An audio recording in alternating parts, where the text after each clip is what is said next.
Hi everyone! Today I thought I would start showing you some of the 2020 award winners. These are usually the books that we do for summer reading, and they're usually some really amazing books.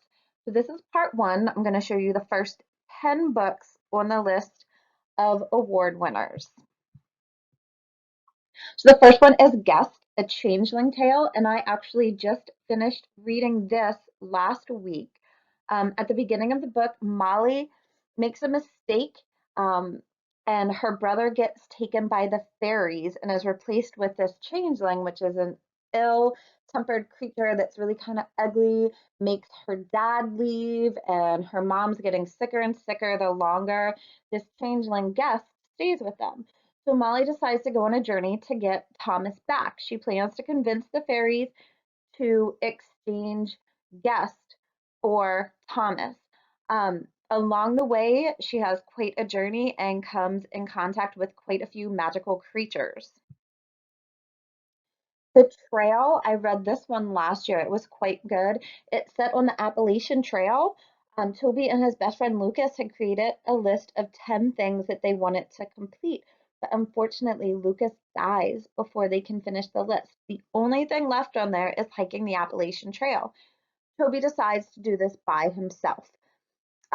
While he's on the trail, he comes in touch with some very dangerous situations. He makes friends with a dog, and he ends up finding some people along the trail who really need his help. Song for a Whale. In this one, our protagonist, Iris, she is a genius. She's really good at technology, but since she is the only deaf student in her school, a lot of the other kids treat her like she's stupid. She learns about this whale, Blue 55, who's unable to talk with other whales, and she decides she is going to invent a way to sing to him. And Teachables, this is one of the ones that is available as an ebook from Baltimore County Public Library. It is set in room 117, which is full of all the unteachable students, students who have anger issues, students who can't read, students who just have done poorly in regular classrooms. Room 117 also unfortunately has a teacher called Mr. Kermit who has lost his desire to teach, and it is his last year and he is just looking forward to retirement. Will the students be able to change Mr. Kermit's mind? Will Mr. Kermit encourage his students to believe in themselves? So, as I said, the last book, The Unteachables, is one of the ones that's available from the Baltimore County Public Library as an ebook. Remember, you're just going to go in through digital content, click on Baltimore County Public Library. Make sure to log in. If you need your student ID or your password, please message me in Schoology and I will make sure to give that to you. After you have logged in, you'll go up to Books and More, then Downloadables, and then you want to click on Cloud Libraries.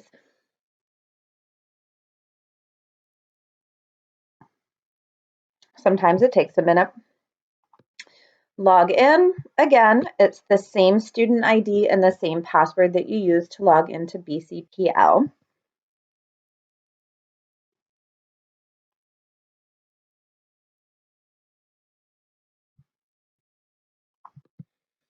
And the easiest way to find a book is to just type in the title, Unteachables, and search.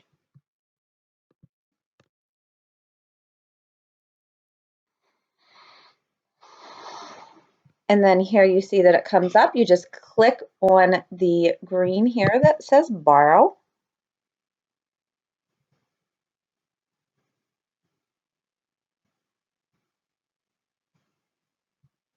And then you can go ahead and click read, and the book will show up for you.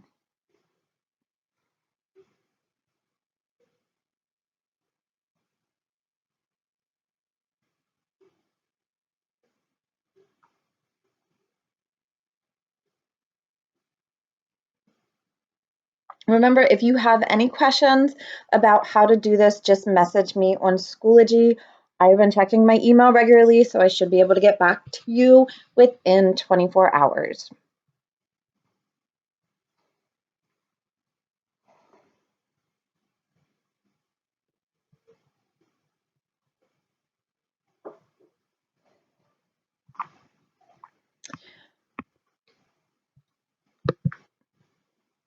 So it's pretty much set up the same way as the eBooks and BCPS in our Destiny service. You can move this slider down here to go between different pages. Up here, you can change the background 1 or 2 pages at a time, make the text bigger or smaller.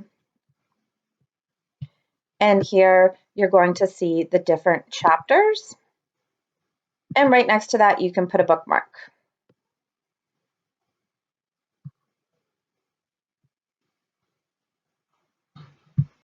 Words on Fire is the newest book by Jennifer Nielsen, who has written quite a bit of historical fiction, most of which is set during the Holocaust or shortly thereafter.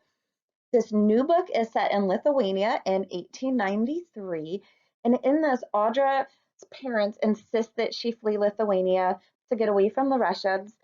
She is given a package and instructions for where to deliver it.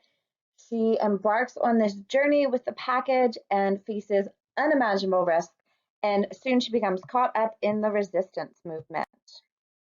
A Wolf Called Wander is actually based on a true story about a wolf cub who lives with his family, and a rival pack attacks them, and this wolf gets separated from all the other ones.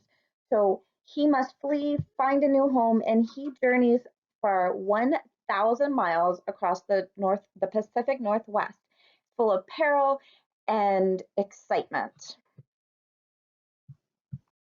You might be familiar with the next book, Finding Langston. It was actually one of the award winners from last year, and it is another award winner this year. This book is available from the public library as an ebook. It's set in 1946. Langston's mom has just died, and his father moves him from his home down south to this small apartment in Chicago, where his father is at work all the time, so he spends a lot of time alone. Langston ends up finding some solace in the public library, where he finds the Langston who his mom named him after.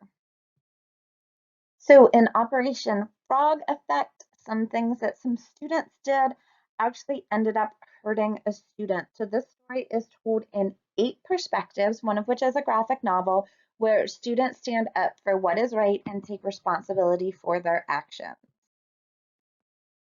The Light Jar. I am really looking forward to reading this one. In this one, Nate and his mother are running away. They're fleeing from an emotionally abusive situation. They hide out in an abandoned cottage in the middle of the forest. It's old, it's run down, but it's theirs.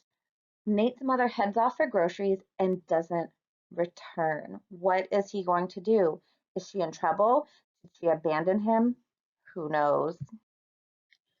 The Unsung Hero of Birdsong USA is another historical fiction. This one is set in South Carolina right after World War II. Gabriel has just received a Schwinn bike for his birthday, and on his first ride, he almost gets hit by a car. Luckily for him, Meriwether, a World War II vet, saves him and fixes his bike afterwards. Meriwether is an African American vet, and Gabriel gets him a job at his father's gas station.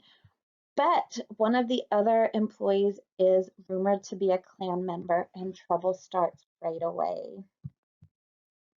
So I want you all to stay safe, keep learning, and read a good book.